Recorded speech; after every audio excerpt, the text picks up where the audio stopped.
नमस्कार, India news देख रहे हैं आप और मैं हूं आपके साथ रोहित कुमार। राजधानी भोपाल में मुख्यमंत्री डॉक्टर मोहन यादव की अध्यक्षता में कैबिनेट की बैठक हुई। बैठक की शुरुआत राष्ट्रीय गीत वंदे मातरम गायन के साथ हुई। इसी के साथ बैठक में डॉक्टर मोहन यादव कैबिनेट के मंत्री मौजूद रहे। वहीं बैठक में कई महत्वपूर्ण निर्णय लिए गए। कैबिनेट मंत्री चैतन्य कश्यप ने कैबिनेट की ब्रीफिंग करते हुए बताया कि जल संसाधन विभाग की 2 बड़ी पूर्व परियोजना स्वीकृत कर दी गई है। पहली परियोजना से 4200 हेक्टेयर सिंचाई होगी, दूसरी परियोजना से 6000 हेक्टेयर सिंचाई की जाएगी। वहीं कैबिनेट मंत्री चैतन्य कश्यप ने आज बताया कि बेरोजगारों को रोजगार उपलब्ध कराने के लिए विदेश आने जाने का खर्च 2022 से सरकार उठाएगी। उसका नाम बदलकर निवेश योजना किया गया है।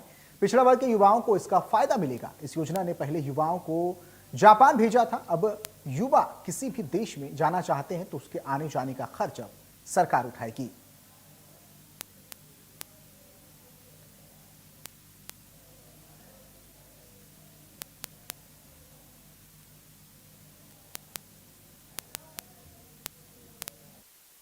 विश्व आर्थिक मंच पर भारत का सबसे बड़ा दल इस बार गया और मध्य प्रदेश में मुख्यमंत्री मोहन यादव जी के नेतृत्व में कई नए आयाम मध्य प्रदेश के लिए खुले हैं। वे सबसे महत्वपूर्ण हैं।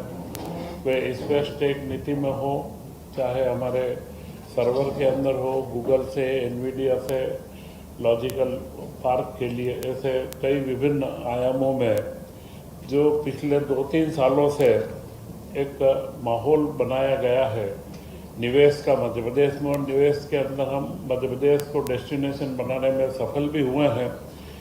आज उसी का परिणाम है कि हम लोग एक नई गति के साथ में और विश्व के मंच के ऊपर भी अपने आप को प्रस्तुत कर पा रहे हैं। परिषद के द्वारा जल संसाधन विभाग की 2 परियोजनाएं स्वीकृत की गई है। तवा परियोजना के दाईं तट की ओर से एक बागरा शाखा है, वहाँ से लिफ्ट इरिगेशन के माध्यम से सोहागपुर व बाबई 2 तहसील को लिफ्ट करके पानी दिया जाएगा, और उसी के साथ दाईं तट के पिपरिया शाखा से सोहागपुर तहसील को पानी दिया जाएगा, जिसमें एक योजना से 4200 हेक्टेयर और दूसरी योजना से 6000 हेक्टेयर, इस तरह कुल 10,200 हेक्टेयर सिंचाई वहाँ पर की जाएगी। और अभी वर्तमान में पूरे नरसिंहपुर जिले के अंदर यह सबसे ज़्यादा सिंचाई का रकबा, अभी 78% के करीब वहाँ पर सिंचाई का रकबा है, जो बढ़कर के इसके माध्यम से अगर हम देखेंगे तो 78 से 80-81 के आसपास पहुँचेगा। और मुख्यमंत्री जी की जो मंशा है कि खेती के रकबे में जहाँ आवश्यकता है 100% तक सिंचाई में पहुँचे, उस दिशा में यह जो हमारे पास उपलब्ध पानी है, यह पानी तवा डैम में उपलब्ध पानी की जो हम क्षमता से कम उपयोग कर रहे थे, उसका उपयोग करके और इन दोनों योजनाओं को बनाया गया है। इनकी लागत 215 करोड़ रुपए है और तो इसमें 63 गांव के हमारे व्यक्ति वहाँ पे लाभान्वित होंगे। बड़ी महत्वपूर्ण योजना है जो पिछले 3 वर्ष में इस योजना को बनाया गया था कि मध्य प्रदेश के बेरोजगार युवक युवतियों को विदेश में रोजगार उपलब्ध कराने की दिशा में उनके यहाँ से विदेश जाने आने का पूरा खर्च मध्य प्रदेश सरकार वहन करती थी। वह 2022 की योजना को अब उसका नाम बदल करके निवेश योजना और उसको अन्य पिछड़ा वर्ग के युवाओं हेतु रोजगार निवेश नियोजन योजना 2025 उसका नाम किया गया है। और इसमें महत्वपूर्ण बदलाव ये करा है, पूर्व में जब ये योजना बनी थी तब इसमें सिर्फ जापान के लिए युवाओं को भेजने का प्रावधान था, परंतु अब ये दुनिया के कौन से किसी भी देश में अगर कोई युवा कार्य के लिए जाता है तो उसको उसके आने जाने के व्यय की प्रतिपूर्ति राज्य शासन के द्वारा की जाएगी। और इसमें करीब करीब 500 से ज़्यादा 600 बच्चे प्रति वर्ष यहाँ से बाहर जाएंगे। इसके लिए 45 करोड़ रुपए का प्रावधान किया।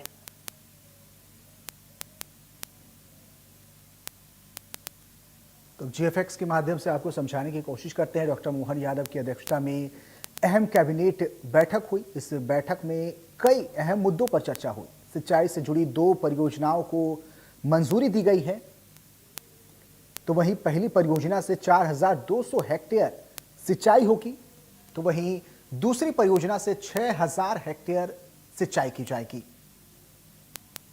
विदेश जाने वाले छात्रों में का खर्च अब मोहन सरकार उठाएगी। 500 से 600 बच्चे हर साल जाएंगे बाहर। 45 करोड़ की ये पूरी योजना है। 9 टाइगर रिजर्व के लिए 390 करोड़ की योजना को मंजूरी दी गई है।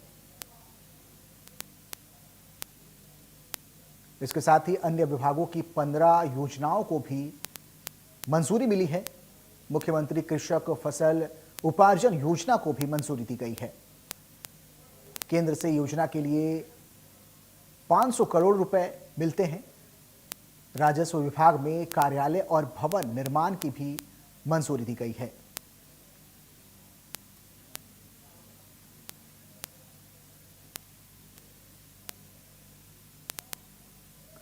तो वहीं विक्रमोत्सव 2026 की तैयारियों को लेकर राजधानी भोपाल में समीक्षा बैठक का आयोजन किया गया, जिसकी अध्यक्षता मुख्यमंत्री डॉक्टर मोहन यादव ने की। बैठक में आयोजन से जुड़े विभिन्न विभागों की तैयारियों की विस्तार से समीक्षा की गई। इसके साथ ही मुख्यमंत्री डॉक्टर मोहन यादव ने अधिकारियों से अब तक किए गए विकास कार्यों की जानकारी ली। वहीं कार्यक्रम को सुव्यवस्थित, भव्य और समयबद्ध रूप से समाप्त कराने के लिए आवश्यक दिशा निर्देश भी दिए गए। बैठक में आयोजन स्थल की व्यवस्थाओं, सुरक्षा, यातायात, स्वच्छता, अतिथि प्रबंधन और सांस्कृतिक कार्यक्रमों से संबंधित तैयारियों का विशेष चर्चा की गई। मुख्यमंत्री डॉक्टर मोहन यादव ने अधिकारियों को निर्देश दिए कि सभी व्यवस्थाएं आपसी समन्वय के साथ सुनिश्चित की जाए, ताकि विक्रमोत्सव 2026 का आयोजन सफल और यादगार बनाया जा सके।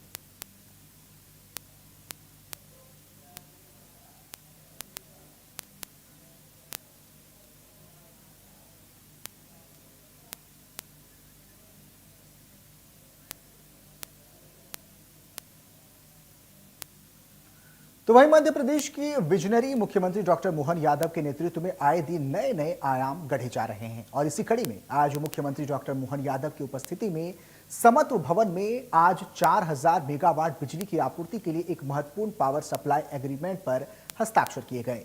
इस समझौते का उद्देश्य प्रदेश की बढ़ती विद्युत मांग को पूरा करना है, औद्योगिक, कृषि और घरेलू उपभोक्ताओं को निर्बाध बिजली उपलब्ध कराना है। मुख्यमंत्री ने इस अवसर पर कहा कि यह समझौता राज्य को ऊर्जा के क्षेत्र में आत्मनिर्भर बनाने की दिशा में एक बड़ा कदम है और इससे विकास को नई गति मिलेगी। बता दें कि इस परियोजना के माध्यम से मध्य प्रदेश में लगभग 6000 करोड़ का प्रत्यक्ष निवेश होगा और लगभग 8000 लोगों को रोजगार मिलेगा। माफ कीजिएगा, मध्य प्रदेश में लगभग 60,000 करोड़ का प्रत्यक्ष निवेश होगा और लगभग 8000 लोगों को रोजगार मिलेगा। इसी के साथ ये नए थर्मल पावर प्लांट प्रदेश के अनूपपुर जिले में स्थापित किए जाएंगे। टोरेंट पावर, अदानी पावर और हिंदुस्तान थर्मल प्रोजेक्ट्स जैसी बड़ी कंपनियों के साथ ये पावर सप्लाई एग्रीमेंट किए गए हैं।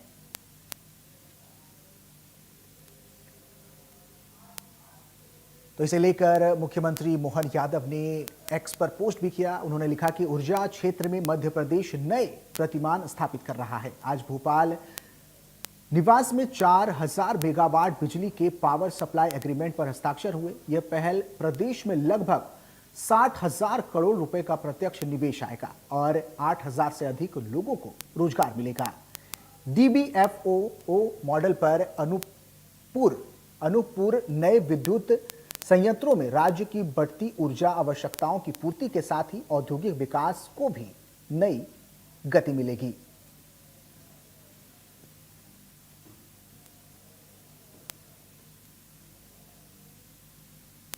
तो अब GFX के माध्यम से आपको पूरी योजना के बारे में समझाते हैं। MP को आत्मनिर्भर बनाने की दिशा में एक बड़ा कदम माना जा रहा है।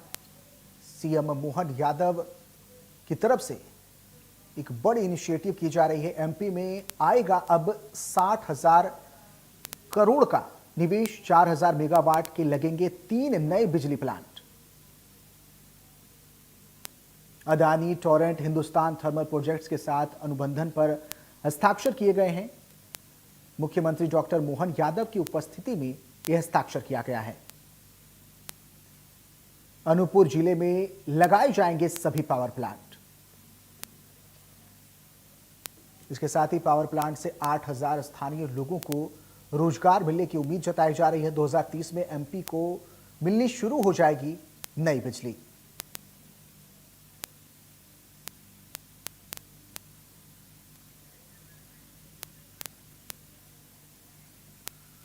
इसी कड़ी में अब आगे चलते हैं, जहां राजधानी भोपाल में नर्मदापुरम के जनप्रतिनिधियों ने मुख्यमंत्री निवास पर मुख्यमंत्री डॉक्टर मोहन यादव से मुलाकात की। इस दौरान जनप्रतिनिधियों ने मुख्यमंत्री डॉक्टर मोहन यादव का जोरदार स्वागत किया। बता दें कि बीते 16 जनवरी को मुख्यमंत्री ने नर्मदापुर में नर्मदा लोक की आधारशिला रखी और लगभग 38 करोड़ से अधिक की लागत वाले विभिन्न विकास कार्यों का लोकार्पण और भूमि पूजन भी किया था। तो मुख्यमंत्री डॉक्टर मोहन यादव का जोरदार स्वागत किया गया। नर्मदापुरम के जनप्रतिनिधियों ने जोरदार स्वागत किया। इस दौरान कई परियोजनाओं को लेकर भी जानकारी दी गई। क्षेत्र के विकास को लेकर जनप्रतिनिधियों से चर्चा की गई। तो ये तस्वीरें हैं जहां पर सीएम मोहन यादव का अभिनंदन करते हुए नजर आ रहे हैं जनप्रतिनिधि। नर्मदापुरम के कार्यक्रम का आयोजन किया गया था। मुख्यमंत्री डॉक्टर मोहन यादव का इस दौरान जोरदार स्वागत किया गया।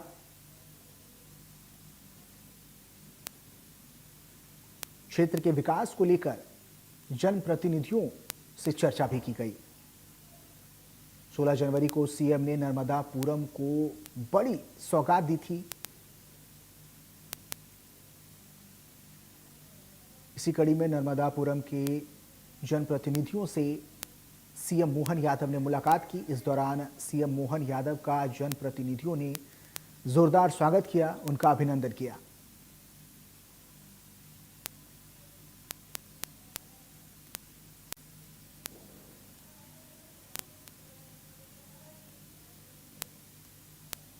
मुख्यमंत्री डॉक्टर मोहन यादव का इस दौरान जोरदार स्वागत किया गया। मंच पर आप तस्वीरें देख सकते हैं किस तरह से सीएम के साथ जनप्रतिनिधि नजर आ रहे हैं। उनका अभिनंदन करते हुए, उनका स्वागत करते हुए नजर आ रहे हैं जनप्रतिनिधि।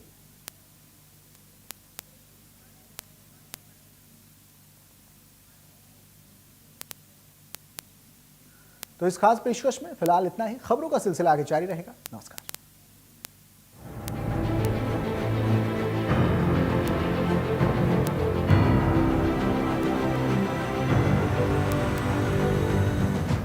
अब आया असली स्वाद। अब आया स्वाद। जब